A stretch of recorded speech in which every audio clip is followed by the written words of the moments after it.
اعوذ باللہ السمیع العلیم من الشیطان الرجیم بسم اللہ الرحمن الرحیم ربنا آتنا فی الدنیا حسنۃ وفی الآخرۃ حسنۃ وقنا عذاب النار۔ عزیز طلبہ، السلام علیکم ورحمۃ اللہ وبرکاتہ۔ امید ہے آپ سب خیریت سے ہوں گے۔ شرح المدوم کتاب حج درس نمبر 300 میں احرام کے بقیہ محرمات کو بیان کیا جائے گا۔ احرام کے 30 محرمات ذکر کیے جاتے ہیں۔ اکثر و بیشتر محرمات احرام ذکر ہو چکے ہیں، آخری محرمات کو بیان کیا جائے گا۔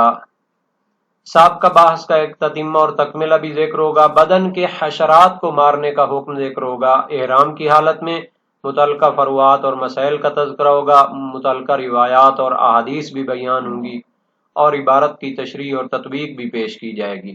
محرمات احرام میں سے 30واں یہ ہے کہ بدن کے اوپر جو حشرات الارض ہیں یا جو جانور آتے ہیں تو ان کو مارنا اور قتل کرنا حرام ہوتا ہے۔ جیسے جوئیں بالوں میں پڑ جاتی ہیں تو احرام کی حالت میں ان کو مارنا حرام ہوگا، اور اسی طرح چیچڑی، چھوٹے چھوٹے کیڑے ہوتے ہیں جو بعض اوقات بدن پہ آ جاتے ہیں تو ان کو بھی مارنا حرام ہے۔ عبارت کو دیکھتے ہیں۔ فرمایا وَقَاتُلُ حَوَامِلِ الْجَسَدِ بِالتَّشْدِيدِ جَمْعُ حَامَّةٍ وَهِيَ دَوَابُهُ كَالْقَمْلِ وَالْقُرَادِ وَفِي إِلْحَاقِ الْبُرْغُوثِ بِهَا قَوْلَانِ أَجْوَدُهُمَا الْعَدَمُ۔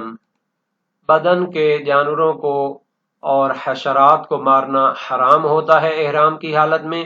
یہ لفظ حوام ہے تشدید کے ساتھ، جمع حامت، یہ حامت ان کی جمع ہے۔ وَهِيَ دَوَابُهُ، یہ کیڑے مکوڑے جو انسان کے بدن کے اندر آ جاتے ہیں، کالقمل جیسے جوئیں ہیں، والقراد اور چچڑی ہے، حشرات ہوتے ہیں چھوٹے چھوٹے جو بدن پہ آ جاتے ہیں تو ان کو مارنا حرام ہوگا۔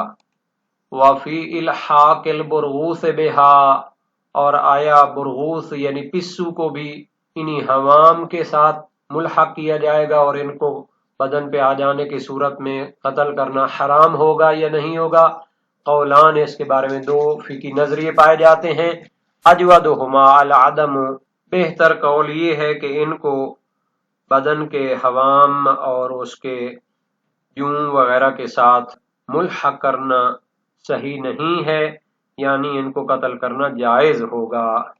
ولا فرق بین قتلہ مباشرۃ وتسبیبا کوضع دواء یقتلہ ویجوز نقلہ من مکان الی آخر من جسدہ۔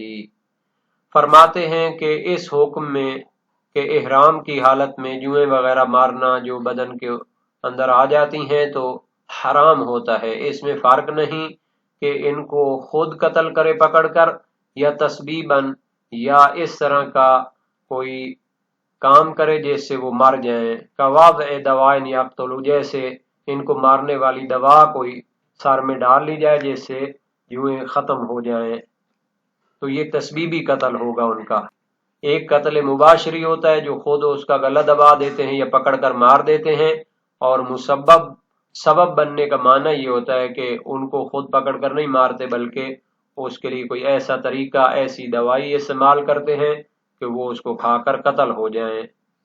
وَيَجُوزُ نَقْلُهُ مِن مَّكَانٍ إِلَىٰ آخَرَ، ان کو مار تو نہیں سکتے لیکن ایک جگہ سے دوسری جگہ اپنے جسم کے اندر ہی نقل مکانی دے سکتے ہیں۔ جائز ہے ان کو نقل کرنا ایک جگہ سے دوسری جگہ، لیکن وہ اپنے بدن کے اندر، یعنی اپنے بدن سے نکال کر باہر بھی نہیں رکھ سکتے ان کو۔ وظاہر النص والفتوى عدم اختصاص المنقول الیہ بکونہ مساویا للاول او احرز، نعم لا یکفی ما یکون معرضا لسقوطہ قطعا او غالبا۔ روایات اس کے بارے میں ہے اور فتاوی فقہا کے جب دیکھے جاتے ہیں تو ان سے ظاہر ہوتا ہے کہ یہ حکم خاص نہیں ہے کہ جس جگہ کی طرف اس کو نقل کرتے ہیں کہ وہ پہلے کی طرح مساوی ہو یا اس سے زیادہ محفوظ ہو اس کے لیے۔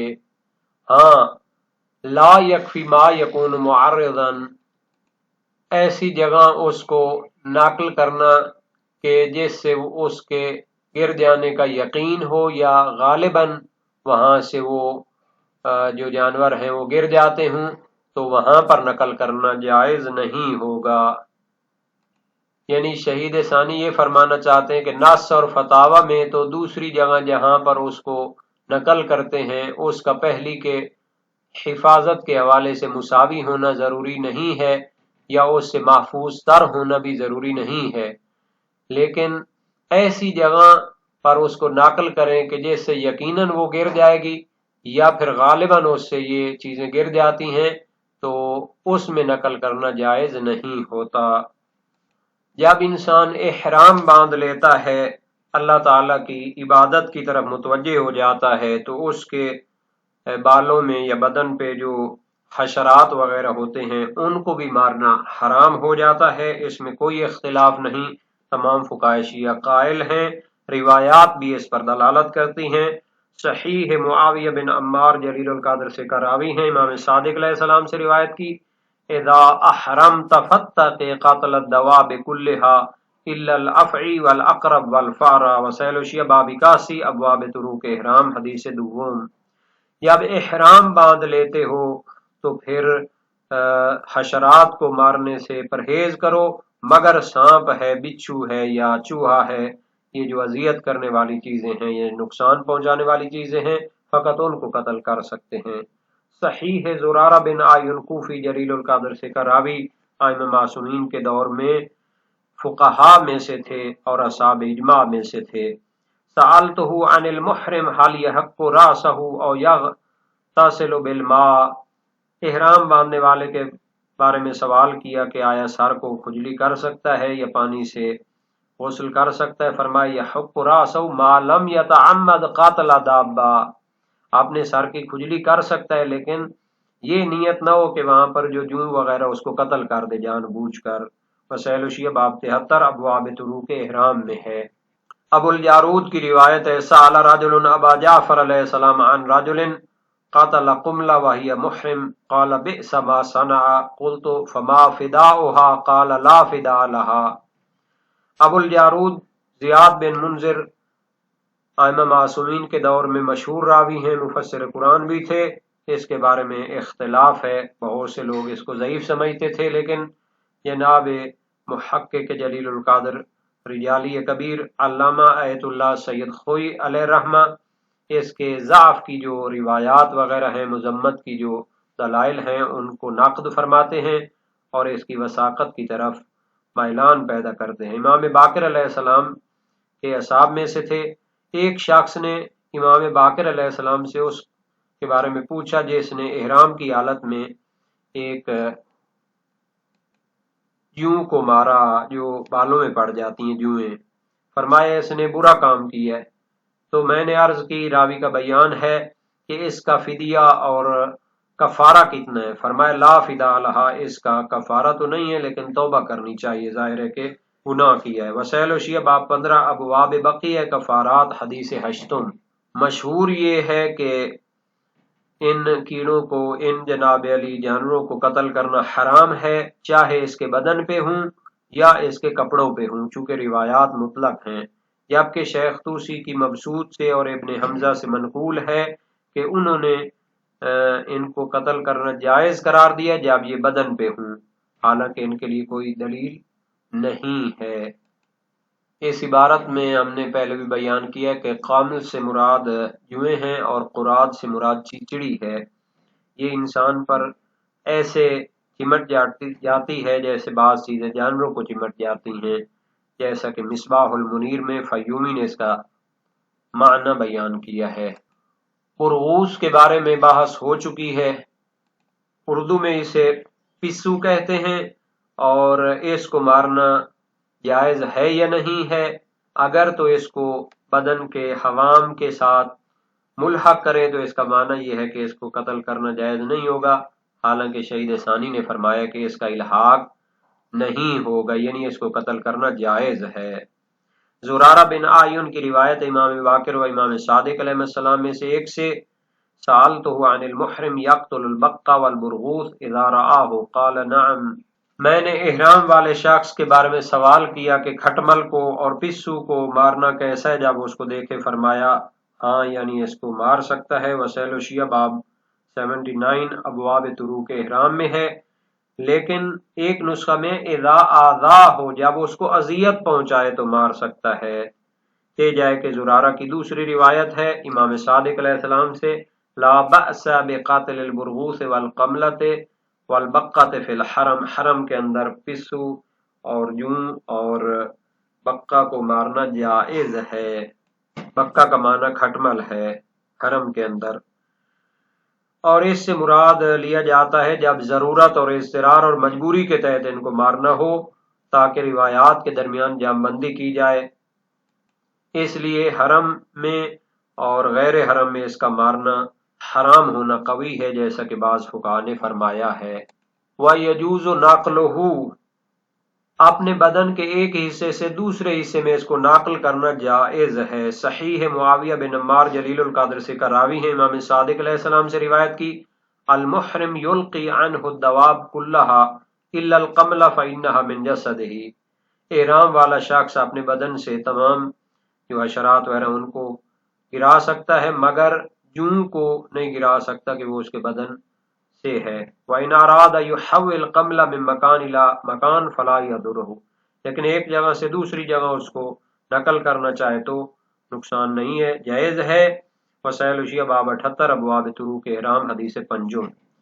اس کا اطلاق تقاضا کرتا ہے کہ فرق نہیں ہے کہ دوسری جگہ جہاں نقل کرتا ہے وہ اس سے زیادہ محفوظ تر ہو یا نہ ہو۔ شہید ثانی نے مسالک میں قید کیا ہے کہ اس کے مساوی ہو یا اس سے زیادہ محفوظ جگہ ہو، اور یہ بغیر دلیل کے تقید ہے، جیسا کہ ان کے نواسے یا بھانجے نے مدارک الاحکام میں فرمایا، سید عاملی تھے۔ ہاں ایسی جگہ تو نقل کرنا ممنوع ہوگا جہاں پر اس کے گرنے کا احتمال قوی ہو، کیونکہ اس سے تو وہ اس کو گرانا چاہتا ہے گویا کہ، حالانکہ اس کو حرام ہوتا ہے گرانا۔ جیسا کہ حسین بن علا کی روایت امام صادق علیہ السلام سے، لا یرمی محرم قمل من ثوبہ ولا من جسدہ متعمدا، احرام والا شخص اپنے کپڑے اور اپنے بدن سے جان بوجھ کر یوں کو نہ گرائے۔ وسائل الشیعہ باب 78 میں یہ حدیث موجود ہے۔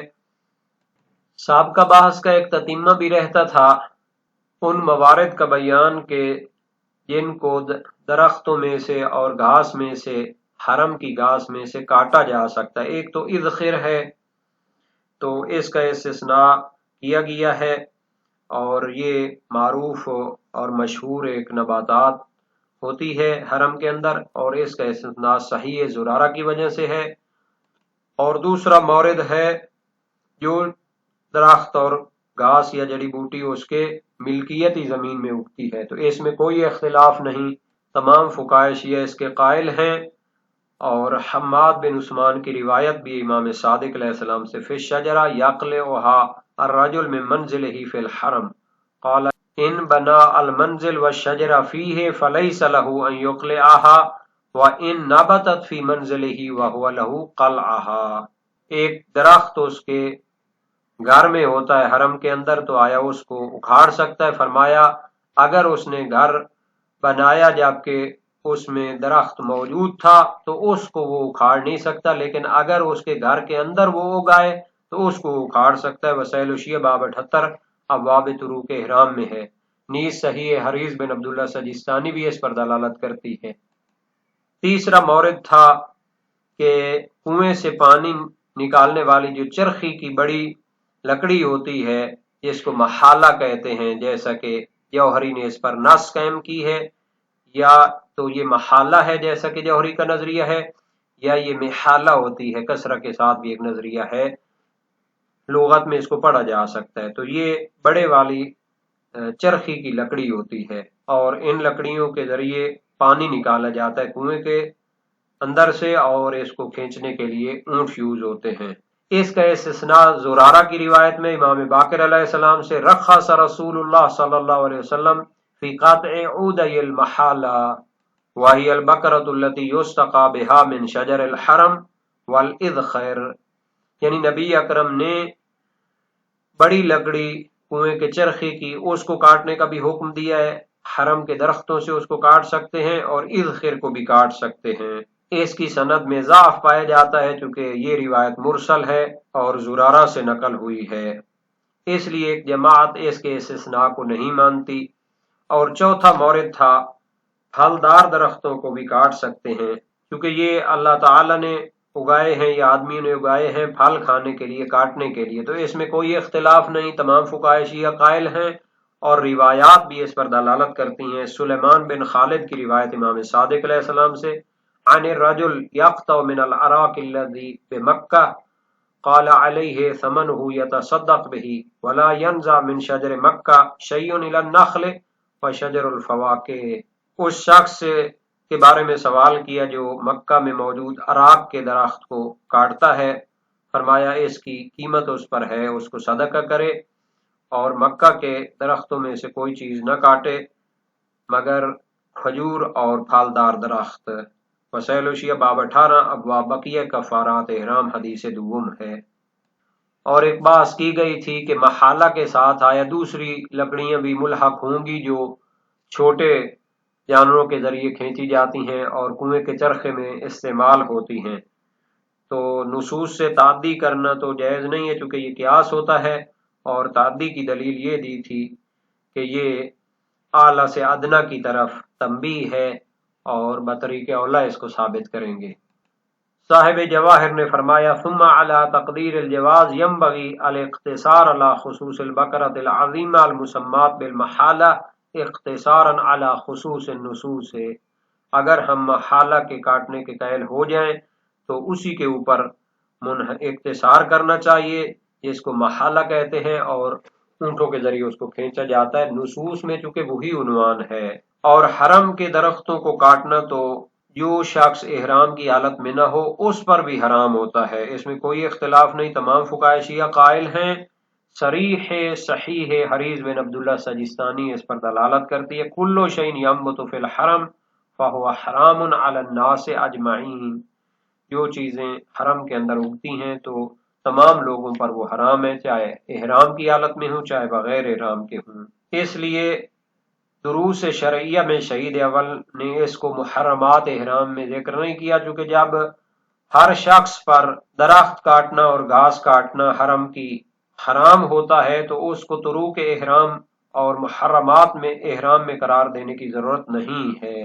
اس کے ساتھ ہی محرمات احرام کی بات مکمل ہو جاتی ہے۔ 30 محرمات احرام گنوائے گئے ہیں اور اس کی عبارت شہید ثانی شہید اول کی مکمل ہو گئی اور ان کے متعلقہ تحقیقات بھی پیش کی گئی ہیں۔